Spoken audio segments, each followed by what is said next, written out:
Doctora, no se ve. No se ve. ¿Qué ha pasado? Creo que es virus. Es Teams, doctor, es actualización. Oye. ¿Ahí? ¿Estamos? Sí, doctor. ¿Sí? Ok. A ver. Yo creo que esto ustedes adoran, ¿no es cierto? La parte de embriología, ya la saben recontra bien. Recuerden ustedes el intestino anterior, el intestino medio, el intestino posterior, el esbozo hepático. ¿Quién rotaba? ¿Qué órgano? El intestino delgado. Ya, ¿qué más? Uno que es sólido. El páncreas, el Muy páncreas. bien. Entonces, el sistema gastrointestinal deriva primordialmente del endodermo, pero también hay zonas que derivan del ectodermo. Y sabemos de que se forma a nivel de la cuarta semana. El endodermo nos da al intestino primitivo, donde tenemos el intestino anterior que da origen a faringe, esófago, estómago, primera y segunda porción del duodeno, el intestino medio, tercera y cuarta porción del duodeno, yeyuno, ilio, colon ascendente y 2/3 partes del colon transverso, y el intestino posterior al tercio distal del colon transverso, colon descendente y sigmoides. Ustedes se van a dar cuenta que cuando clasifiquemos, por ejemplo, hemorragias digestivas, lo vamos a hacer en base a esta distribución. Vamos a ver, por ejemplo, hasta cierta parte, hasta cierto ángulo. Vamos a considerar también en la parte de oncología estas divisiones. Así que es importante que ustedes recuerden, porque tienen una función. Ahora, de ectodermo, nosotros tendríamos, bueno, el extremo encefálico y el extremo caudal, que también, si ustedes recuerdan, tenía una histología especial. ¿Alguien recuerda qué tenía? El extremo caudal y el extremo ventral. Epitelio, estratificado, plano, a diferencia del resto del ectodermo. Muy bien. A ver, en cuanto a la circulación insplácnica, vemos que el tubo digestivo va a tener un sistema circulatorio que es arciforme. Arciforme porque forman unas arterias que se ramifican en ramas circulares. ¿Listo? Haces musculares, vellosidades intestinales. Aquí, por ejemplo, hay un cortocircuito. ¿Se acuerdan cuando hablábamos acerca de los shunts? ¿Dónde habíamos visto cortocircuitos? Muy bien. ¿Dónde más? Muy bien, hipófisis. Otro cortocircuito lo vamos a ver aquí, a nivel del tubo digestivo. La proximidad de los vasos hace que hasta el 80% del oxígeno no se encuentre disponible para las funciones metabólicas. Entonces, el intestino va a ser un lugar donde vamos a producir mucho ATP. Pero tenemos que tener mucho cuidado. Nosotros nos vamos a dar cuenta que van a tener mucha función de absorción y de hecho va a ser activo en cuanto a las funciones, pero no necesariamente en la producción, por ejemplo, producción de proteínas. Vamos a tener órganos sólidos que se van a encargar de ello. ¿Ok? Muy bien. ¿Qué más? En cuanto a los vasos submucosos, vamos a darnos cuenta que los vasos submucosos tienen funciones tanto de secreción como de absorción. Y aquí nosotros vamos a sacarle provecho a lo que comemos. ¿Ok? Entonces, el flujo sanguíneo va a depender de la actividad local. ¿Listo? Por ejemplo, en el proceso de digestión vamos a tener una absorción de nutrientes y por tanto el flujo aumenta hasta 8 veces más. Por eso, ¿qué pasa si es que ustedes vienen después de inmediatamente almorzar? Almuerzan y vienen a la clase. Me voy a dormir. ¿Qué necesitamos para que haya absorción de nutrientes? Flujo sanguíneo. ¿Cuánto aumenta el flujo sanguíneo? 80%. 8%, 8 veces más. ¿Qué vas a hacer entonces con el flujo sanguíneo que se llega al cerebro, ojos? Ya puedo. Mucho menos disponible. Por tanto, Me voy a ir a dormir. muy bien. van a entrar casi como si estuvieran en modo stand-by. ¿Listo? O sea, están presentes de cuerpo, de alma, ¿no? ¿Qué pasa con los vasodilatadores? Recuerden, la mucosa del tubo digestivo va a reaccionar a colecistoquinina, a péptido intestinal vasoactivo, a gastrina, secretina, y vamos a ver de que la quinina y la bradiquinina o bradicinina van a actuar a nivel de las glándulas gastrointestinales. Entonces, recuerden que la vasodilatación se da en disminución de la concentración de oxígeno, lo que aumenta el índice metabólico. ¿Y qué pasaba siempre que nosotros teníamos disminución de CO2? Bueno, o aumento de CO2, disminución del oxígeno, liberación de adenosina. ¿Listo? Esto es algo que tienen que recordarse. Esos ya son conceptos que tienen que ustedes saber. Cuando nosotros no tengamos suficiente oxígeno, vamos a tener más CO2 y por tanto más liberación de adenosina. Muy bien. Otro punto importante es que recuerden al conducto torácico. ¿Qué recordaban del conducto torácico? Que era el que recolectaba la linfa. Muy bien, son los que eran la vía principal. Si nosotros hablábamos acerca de la vena cava superior e inferior fuera de la sangre, pues el conducto torácico va a ser algo similar. ¿Listo? Los linfáticos intestinales van a derivar sus grasas hacia el conducto torácico y va a ser una vía donde nosotros vamos a tener justamente movilización. Ok, también nosotros veíamos que en la circulación esplásmica teníamos que hablar acerca del vaso y del páncreas, que en general llevamos toda esta información hacia dónde? Hacia el hígado, toda esta sangre a través de la vena porta con sangre portal. Allí entraba el hígado, donde tenemos sinusoides hepáticos que van a estar recubiertos de células reticuloendoteliales, y esto va a ser un paralelo, un similar a lo que nosotros teníamos. ¿Se acuerdan en el cerebro cómo se llamaba? Barrera hematoencefálica. ¿Qué cosa era la barrera hematoencefálica? Los pies de los podocitos. Teníamos endotelio, ¿qué más? Podocitos. Teníamos pericelos de los astrocitos, ¿qué más? Teníamos microglías, ¿no es cierto? Que estaban allí atentas. Sabíamos que el paralelo de la microglía, ¿cómo se llamaba? Macrófago. Estos mismos van a formar una estructura similar en el hígado que se va a llamar sistema retículo endotelial. ¿Listo? Entonces es muy importante para ustedes. Y recuerden, los hepatocitos absorben y almacenan temporalmente nutrientes para el procesamiento químico intermediario. El hígado es prácticamente como si fuera un centro de procesamiento de nuestro cuerpo, pero también un centro de purificación, más o menos así, véanlo. Todo lo que sea tóxico, ya sea en fármacos, sea en sustancias que ustedes tengan, van a pasar por el hígado. ¿Ok? El control nervioso va a darse gracias a la estimulación parasimpática y simpática. Y aquí la estimulación parasimpática es la reina. ¿Se acuerdan ustedes cuáles eran los dos neurotransmisores? Sustancia. Muy bien, y el post. Acetilcolina y noradrenalina. Sí, era acetilcolina y acetilcolina. Y noradrenalina. Recuerden, desde el estómago hasta la parte distal del colon, la estimulación parasimpática va a aumentar el flujo sanguíneo local y aumenta la secreción glandular. Y recuerden que la estimulación simpática va a causar vasoconstricción, disminuyendo el flujo sanguíneo en las arterias y en las venas. Y recuerden, más o menos nosotros tenemos en un momento en el cual estamos haciendo digestión 200 a 400 cc de sangre en todas las arterias o vasos intestinales y mesentéricos. ¿Qué les parece ese volumen? Mucho. Muy poquito. Es un montón. ¿Listo? Imagínense cómo se queda el resto de su cuerpo. Se prioriza a esa área. ¿Listo? Muy bien. ¿Cuánto tiempo dura esta vasoconstricción? Minutos. Y se llama mecanismo de escape regulador.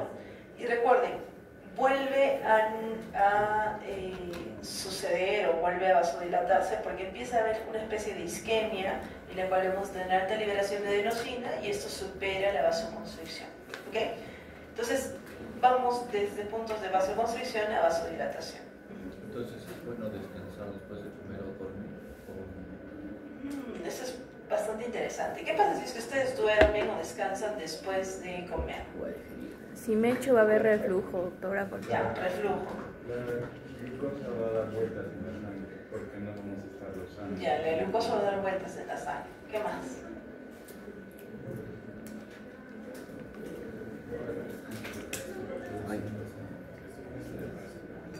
Ya.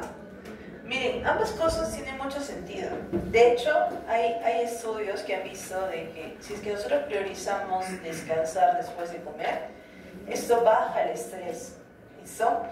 Prácticamente están haciendo algo fisiológico. Están evitando que su cuerpo gaste más energía en algo que no vale. Sin embargo, se ha visto que, por ejemplo, sobre todo en las culturas asiáticas, cuando tienen 30 minutos de caminata después del almuerzo, el pico de glucosa baja. Y es casi como si hicieran unas cuantas horas de ejercicio. Solo caminar. Entonces, van a ver que en muchas culturas ellos terminan de comer y salen a caminar un ratito. Dicen que 30 minutos es más que suficiente. ¿Listo? ¿Yo qué les recomendaría? Está pero fuertísimo. Que lean las últimas guías cuando ustedes ejerzan. En este momento, definitivamente, si ponemos en un balance, sabiendo que tenemos una epidemia de diabetes, pues le diría, camine. ¿Listo? Pero no camine pensando o haciendo los planes de su vida, sino camine disfrutando el momento, tratando de evitar justamente tener hipoxia cerebral. Por ejemplo, ¿qué pasaría si es que camina con música? Pensaría en la música. ¿No te Muy bien. ¿Qué va a suceder? Estimulación de la corteza auditiva. ¿Estamos dándole un break a nuestro cerebro o no? No.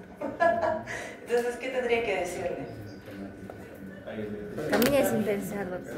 Camine. Hay algo que nosotros les decimos a los pacientes que de repente ustedes van a aprender, que se llama estar presente en el momento. Presente en el momento quiere decir disfrutar del aire libre, ver, por ejemplo, lo que está sucediendo a su alrededor, sin audífonos, sin esto que les diga 1 kilómetro, te faltan 300 kilocalorías, simplemente caminando. ¿Listo? Eso sería lo más fisiológico en este momento. Quizás estudios posteriores nos indiquen algo diferente. ¿Ok? Y sí, tengan mucho cuidado con los pacientes que tienen reflujo. De allí, podrían tomar una siesta, quizá. No sé. ¿Sí? Una caminata leve, quizá. Pero no he leído estudios al respecto. Tendríamos que ver. ¿Listo? Muy bien. Ahora sí. Entonces, en general estamos viendo que la estimulación simpática favorece a los órganos de alta demanda. ¿Se acuerdan ustedes qué sucedía si es que teníamos ejercicio? ¿Qué pasaba con los vasos intestinales? Se contrae. Se contraen y vamos a priorizar músculo y corazón. ¿Qué pasa si estamos en shock circulatorio? ¿Cuánto era la presión de shock? 80, 50, muy bien. Y aquí vamos a priorizar obviamente encéfalo, corazón, inclusive a costa de los riñones. Mucho cuidado con eso. Obviamente el intestino en ese momento ya no es la prioridad. Entonces miren acá, nosotros teníamos nuestro corazón, ¿se acuerdan? Este es un sistema simplificado. Si nuestro corazón está latiendo, ¿a cuánto latía? Ya, 70 latidos por minuto. ¿Cuánto por latido? Ya, pero ¿cuánto de volumen? 500 mililitros por... Uy, ya, borroso, ¿no? Ya fue, doctora, ya fue. 700 mililitros por minuto, ¿te acuerdas? O sea, después vamos a ver cómo es, pero en general el volumen, ¿se acuerdan que el volumen? Teníamos nosotros nuestro volumen de circulación y teníamos nuestro volumen de reserva que se quedaba. ¿Se acuerdan o se olvidaron? Sí. Listo. Entonces, miren. De eso va a llegar por la aorta todo ese volumen. sus 700.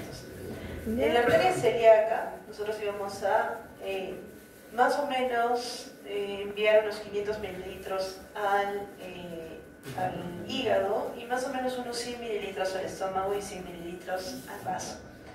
Y con respecto de la arteria mesentérica superior, que le están viendo aquí, vamos a enviar en partes más o menos iguales, unos 300 mililitros a páncreas, 300 a intestino, 300 a colon. Quizás si es que el intestino está actuando a todo dar, vamos a enviar unos 500, va a depender mucho de su actividad. Y recuerden que también va a llegar un poquito de sangre a través de la arteria mesentérica inferior, pero ya no con el volumen de 700 mililitros, sino con un volumen de 400 mililitros por minuto. Y obviamente el resto de nuestro cuerpo. Y aquí están viendo que regresa toda esa sangre, que más o menos son 1.3 mililitros, o sea, 1.3 litros, está llegando al hígado. Quiero que ustedes recuerden esto porque esto lo hemos visto en cardio.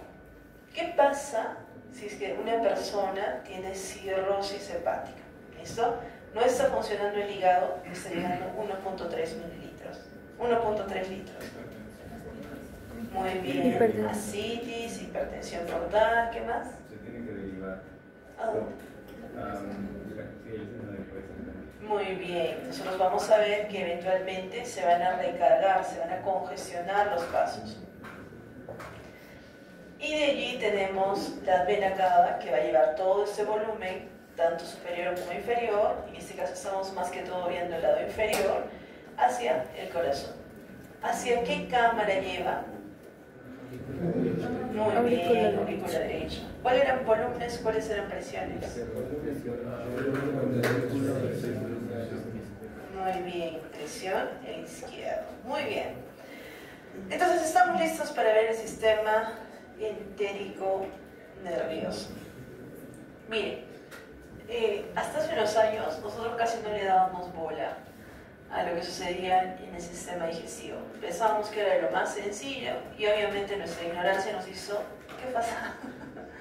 Nuestra ignorancia nos hizo darnos contra la pared. ¿Y por qué creen? Uno, la cantidad de neuronas a veces en algunos pacientes sobrepasa la cantidad de neuronas del sistema nervioso central. Dos, nosotros tenemos una cantidad extrema de neurotransmisores. ¿Qué pasa si es que ustedes están tristes? ¿Qué hacen? Me duele la pancita. ¿Ya? Vomito, doctor. Ah, vomita. ¿Ya? Sí, doctora. ¿Alguno por allí toma chocolate o heladito o algo dulce? Ya. Recuerden, su sistema les está pidiendo neurotransmisores. ¿Cómo los obtiene? De la manera que puedan. Para algunos va a ser a través de la liberación de serotonina a este nivel. Entonces recuerden que más o menos las neuronas que están desde el esófago al ano son 100 billones de neuronas. Casi igual a la médula espinal. Entonces estamos hablando de un órgano cualquiera, así como que ya... No. Lo último, ya, que termine la fase. No, estamos hablando de un órgano o de órganos complejos en las que existen neurotransmisores y donde tenemos que entender lo que está sucediendo. Porque acá, recuerden que en todo lo que he estudiado hasta ahora, y por eso lo dejamos al final, nosotros casi siempre estudiamos cómo se comportan estas células hasta cierto punto aisladas, ¿no es cierto? Hemos visto que, por ejemplo, en el cerebro tienen una barrera que prácticamente los aísla del resto del mundo. O por ejemplo en el corazón, ¿veíamos el corazón con alguien más? No. No, ¿no es cierto? Aquí vamos a ver cómo estas neuronas, estas células van a tener que interactuar con la microbiota intestinal. Y cuando veamos eso, nos vamos a dar cuenta de que estas células y todo este sistema ha avanzado de una manera que la cantidad de enfermedades que no estamos diagnosticando, que obviamente ustedes van a diagnosticar cuando ya estén ejerciendo, van a cambiar muchos paradigmas de los que ustedes conocen. ¿Ok? Sí, Bien, la función del sistema entérico, claramente, nosotros decíamos, es movimientos intestinales, secreción glandular.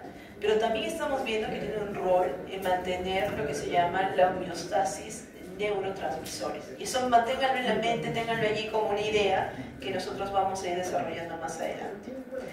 Obviamente el sistema, imagínense cuán importante es estos órganos que tienen su propio sistema nervioso, paralelo, de hecho paralelo al sistema nervioso general.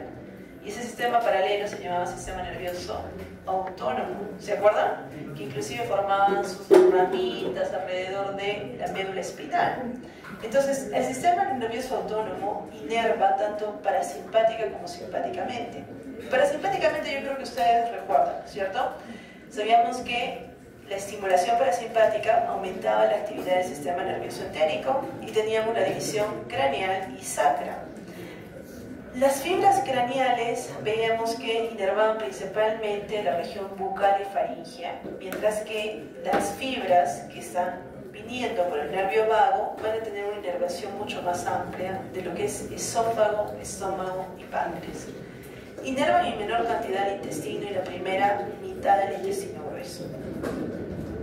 Chicos, la porción sacra van a ser las que se van a encargar de los segmentos S2 a S4 y de los nervios pélvicos de la mitad distal del intestino y del ano. ¿Qué pasa si un paciente tiene una lesión a nivel de L4? No perder el control de esfínter. Muy bien. ¿Va a poder mantener? No, se va a Esto es importante que ustedes recuerden, porque la porción sacra está relacionada con el reflejo de defecación. Ahora, ¿te acuerdan que ustedes veían las neuronas postganglionares? Y aquí veíamos dos plexos grandes, el plexo externo y el plexo interno. El plexo externo se llama también plexo mientérico o plexo de Auerbach. Como una G. No, en realidad es como una G. En alemán. De acá para el resto de su vida. Nada de Auerbach, por Dios. Y los voy a encontrar en el hospital y ahí quiero verlos, ¿ah? Recuerden, están localizados entre las capas musculares. Recuerden ustedes, circular, interna y longitudinal externa. Entonces, entre ellos dos tenemos el plexo de Auerbach. La función de estos van a ser los movimientos gastrointestinales, en general la actividad motora, van a estar aumentados, por ejemplo, o aumentan el tono, es decir, la contracción tónica muscular, la intensidad de las contracciones rítmicas.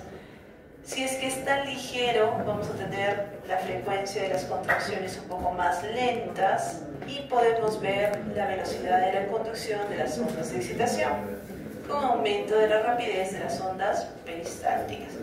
Entonces, dense cuenta, si es que está entre dos capas musculares, el plexo de Auerbach, ¿cuál es su función? Estimular los órganos. Movimientos musculares, Peristálticos. en este caso son peristálticos. Entonces recuerden eso, está entre dos grandes masas musculares y esa va a ser su función. Van a tener una función inhibidora a través del transmisor inhibidor que es el péptido intestinal vasoactivo y van a relajar esfínteres pilóricos para el vaciamiento del estómago al duodeno y de la válvula ileocecal para el vaciamiento del intestino delgado hacia ciego. ¿Listo? Entonces aquí tenemos esa función inhibidora. Ahora, las neuronas que están encargadas aquí van a estar en cadenas lineales interconectadas. ¿Ok? Muy bien. Y teníamos, ese es el externo, ¿no es cierto? Lo que estamos viendo un poco más afuera. ¿Cuál es el plexo interno? Muy bien. Llamado también plexo submucoso. Entonces teníamos nosotros la parte submucosa, donde vamos a tener un plexo. ¿Me pueden decir plexo de Meissner? Está bien, Meissner, no me molestaría. Localización submucosa. Su función es la secreción. Si está en la parte submucosa, su función es movimiento. No. ¿Cuál va a ser su función? Secreción. Entonces, traten ustedes de no memorizarse esta parte, sino de entenderla. Si está entre dos músculos, su función es contracción. Si está en la parte submucosa, su función es secreción. Recuerden, van a regular la función parietal interna, alguna parte local de contracción, que ya la vamos a ver más adelante, secreción intestinal, pero principalmente absorción. ¿Cuál es el rol del sistema simpático a este nivel? Miren, nosotros decíamos que el sistema simpático inhibe la actividad del tubo digestivo. Va a tener efectos opuestos al parasimpático e inclusive puede detener el paso de los alimentos. Las fibras simpáticas preganglionares van a estar entre T5 y L2. ¿Y por qué nos interesa esto? Nosotros decíamos que habían dos cadenas que estaban a ambos lados de la columna y estas cadenas tenían ganglios simpáticos que llevaban, por ejemplo, información hacia el ganglio celíaco o el ganglio mesentérico, y a través de eso vamos a tener las ramas simpáticas. ¿Ok?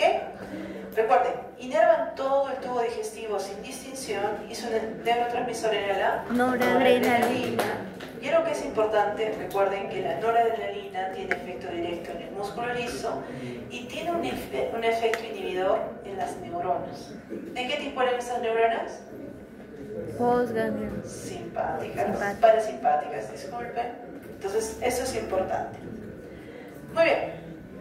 Entonces, en cuanto a las vías, veíamos que las terminaciones nerviosas aferentes o sensitivas van a estar en el epitelio. Y aquí vamos a ver que van a llevar su información a los plexos entéricos, a los ganglios prevertebrales del sistema nervioso simpático, a la médula espinal, pero también el nervio vago va a tener un rol aquí. En nosotros vamos a ver que la información se va a llevar hacia el tronco encefálico y luego hacia bulbo braquial. ¿Cuáles son los estímulos? Por ejemplo, irritación de la mucosa intestinal. Ustedes comen un rocoto relleno hecho por una abuelita súper antigua, de esas que no creen ni sacarle las menitas al rocoto. Irritación de la mucosa intestinal. ¿Ah, sí? ¿Eres tolerante? Muy bien. Hace unos años, de repente ustedes no han conocido al doctor Paz. ¿Iván o Asael? Asael Benjamín. ¿Hay otro? Hay más. Paz era un capo en bioquímica. Su hermano, el doctor Asael Paz, es un capo en la parte de fisiología. Y ellos hicieron un estudio de investigación, él primordialmente, el doctor Asael, en el cual vio que las personas que vivían en Arequipa, sobre todo los niños que desde pequeño habían consumido rocoto relleno, tenían un aumento del grosor de la capa mucosa, que era más o menos suficiente como para prevenir algunas cosas. Pero eso ya lo vamos a ver más adelante. Sí, bien interesante. Pero si es que comen de grandecitos ya no. Ahí sí causa irritación. También recuerden que algo que se sensa a este nivel es la distensión excesiva del intestino.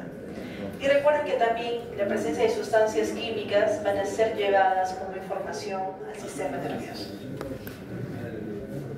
La función que van a tener o la respuesta va a ser excitación o inhibición dependiendo de qué es lo que se necesite. Los neurotransmisores a este nivel son múltiples. Clásicamente teníamos acetilcolina, ¿recuerden en qué sistema? Parasimpático. Noradrenalina, simpático. Acetilcolina tiene activación o estimulación del sistema gastrointestinal y noradrenalina, inhibición. Pero también vamos a ver adenosina, serotonina, dopamina, colicistiquina, sustancia P, péptido intestinal vasoactivo, somatostatina, levoencefalina, metencefalina y hipocresina, entre otros. Esos nombres chistosos. Pero ¿por qué les digo eso? Porque hay demasiados neurotransmisores involucrados para que ustedes se tomen a la ligera las funciones del sistema digestivo. ¿Listo? En cuanto a los reflejos gastrointestinales, vamos a ver que se van a integrar enteramente en la pared intestinal. Y por tanto, vamos a tener un control de la secreción digestiva. ¿Esto por qué plexo sería? Mucoso. Peristaltismo, ¿por qué plexo? Auerbach. Contracciones de mezcla. Upper back. Y inhibición local. Simpático. Muy bien. Ahora, recuerden que el intestino va a tener información, va a mandar información a los ganglios vertebrales o prevertebrales y va a regresar la información. Y luego vamos a tener nosotros 3 reflejos que ustedes tienen que recordar. Ya, para los que están así bien distraídos, este es el momento en que se concentren. Todos los años preguntamos reflejos. Quién sabe, este año lo hagamos o no lo hagamos. El primer reflejo es el reflejo gastrocólico. El reflejo gastrocólico inicia en el estómago y lo que permite es la evacuación del colon. Deben de haber visto que hay algunas personas que cuando comen y su estómago está lleno, no pasa mucho tiempo y se quiere ir al baño. ¿Qué está sucediendo? Evacuación del colon, reflejo gastrocólico. Luego tenemos el reflejo enterogástrico. Se inicia en el intestino delgado y va hacia el estómago. ¿Y qué causa en el estómago? Inhibición de la motilidad y inhibición de la secreción gástrica. Vamos a ver este reflejo enterogástrico cuando nosotros estemos justamente haciendo el procesamiento, la digestión de las comiditas. ¿Listo? Y vamos a tener el reflejo cólico ileal, que inicia en el colon y va hacia el ilio. ¿Y qué vamos a causar con este? Recuerden que el ilio lo que hacía era vaciar todo su contenido en colon. Cuando nosotros tengamos una distensión muy grande, lo que va a suceder va a ser una retroalimentación para inhibir el vaciamiento hacia el colon. Muy bien. A ver, también estamos viendo que vamos a tener otra integración que va a ser intestino, médula o tronco encefálico, y estas van a regresar para darnos un control de la actividad motora y secretora. Van a iniciar en el estómago, en el duodeno, se van a dirigir hacia el tronco encefálico y van a regresar por el nervio vago hacia el estómago y van a causar, por ejemplo, movimientos o van a inhibir. ¿Listo? Aquí tenemos el reflejo doloroso que inhibe los movimientos y el reflejo de defecación que va a iniciar en el colon y recto y se va a dirigir a médula espinal y van a regresar y van a haber contracciones a nivel de colon y recto y eventualmente la ampolla rectal va a permitir la defecación. Esto ya los vamos a ver más adelante, pero más o menos para que ustedes vean. Entonces miren aquí. Imaginemos que alguien huele, come, escucha o ve algo que le causa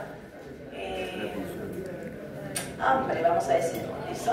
No sé qué les gustará a ustedes, un pollito a la brasa, una torta, chicharrón de chancho, lo que ustedes quieran.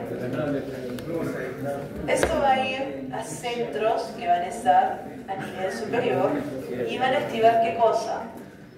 La salivación. Glándulas salivatorias. ¿Listo? Eso es lo que clásicamente nosotros decimos como salivación. Y esto, recuerden, por ejemplo, sobre todo si es que la tienen dentro de la boca, va a causar presión.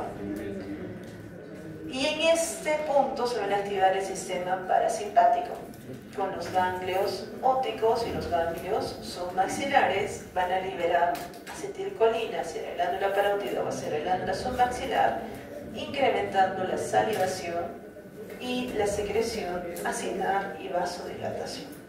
¿De allí qué va a pasar? Imaginemos aquí, llega la información, llega, esto creo que mejor les voy a explicar después de que veamos el estómago, porque de ahí se van a perder. Muy bien, hay que explicarles un poquito de cómo se da la secreción de ácido gástrico, pero realmente están un poco dispersos, así que es preferible que pasemos aquí. En cuanto a los principios básicos de la actividad gastrointestinal, tienen que recordar la anatomía de la pared. Ya la hemos visto brevemente. Tenemos una mucosa, debajo de la mucosa hay una pequeña capa de músculo que se llama muscularis mucosa, y de ahí tenemos la submucosa y el músculo. ¿Cómo está organizado el músculo? Muy bien, circular interna, longitudinal, externa. Cuando hablemos acerca del músculo propio del tubo digestivo, estamos hablando acerca de estas capas, que es muy diferente a la muscular mucosae. Entonces, algunas veces ustedes, porque hay muscularis propia, piensan que es la otra. Entonces, estamos viendo que son dos cosas diferentes, ¿no es cierto? Muscularis mucosa es la que está justo debajo de la mucosa. Muscularis propia es la circular interna, longitudinal, externa. Este músculo es liso, recuerden. Y al ser liso, ¿es voluntario o no es voluntario? No es No voluntario. es voluntario, es involuntario. Entre las dos, ¿quiénes estaban? ¿Qué plexo? Plexo de Auerbach. Que también se llama plexo mientérico. Esto no se confunda. Recuerden que este plexo, o bueno, en general, este músculo funciona como un sincicio, se disponen haces que más o menos tienen 1000 fibras paralelas y hay una conexión entre las fibras. Estas uniones que son intercelulares son de tipo hendidura. Y vamos a ver que entre las fibras lisas hay un tejido, pero entre fibra y fibra hay muchas conexiones. ¿Listo? Aquí se va a dar lo que se llama la actividad intrínseca eléctrica. Y vamos a tener dos tipos de ondas, que de hecho se las hemos preguntado hoy día, que son las ondas lentas y los potenciales en espiga. Entonces, definámosla y con eso acabamos la clase. Las ondas lentas son contracciones rítmicas que más o menos duran que tienen una amplitud de 5 a 15 milivoltios con una frecuencia de 3 a 12 por minuto. En el cuerpo gástrico generalmente son de 3 por minuto, en el duodeno son de hasta 12 y en el hilo terminal de 8 a 9. Estas contracciones no son potenciales de acción y eso tiene que quedar claro. No sé si ustedes recuerdan cuando nosotros hablábamos acerca de los marcapasos, por ejemplo, cuando hablábamos del nodo sinusal. Nosotros teníamos una contracción de, por ejemplo, las fibras que estaban en el ventrículo. Las mismas fibras ventriculares tenían una contracción. Más o menos a eso mismo nos estamos refiriendo con esto. ¿Listo? Cuando hablamos acerca de las ondas lentas, no estamos hablando de un potencial de acción, no inducen contracciones musculares por sí mismas, pero sí controlan a los potenciales en espiga. A este se le llama potencial de membrana en reposo. Tenemos cambios lentos, cambios ondulantes entre más o menos menos 50 a menos 60 milivoltios, cuando es menos negativa y despolarización y la fibra se excita con más facilidad. Y tenemos, por ejemplo, distensión muscular, podemos tener estimulación por acetilcolina o estimulación por hormonas. Y cuando es más negativo, vamos a tener hiperpolarización, la célula es menos excitable y esto generalmente se da bajo acción de noradrenalina, adrenalina o cualquier estimulación simpática. Entonces estamos viendo que las ondas lentas no son potencial de acción. Se cree que en general se dan por la interacción entre las células musculares lisas y unas células específicas que se llaman células intersticiales de Cajal, que forman una red que van a ser justamente un marcapaso eléctrico muy similar a lo que nosotros ya hemos visto en otros órganos y que causan cambios cíclicos del potencial de membrana. Los canales iónicos se abren y producen corrientes hacia el interior. ¿Listo? Entonces, aquí las causantes son las células de Cajal que van a justamente causar estos movimientos. Miren, en el estómago solamente 3 movimientos, mientras que en los otros órganos pueden ser un poco más. ¿Ok? Muy bien. Vamos a parar ahí. Mañana explicamos lo que son los potenciales en espiga, o diré el próximo miércoles. Recuerden ustedes estudiar para su quiz del tema que sigue.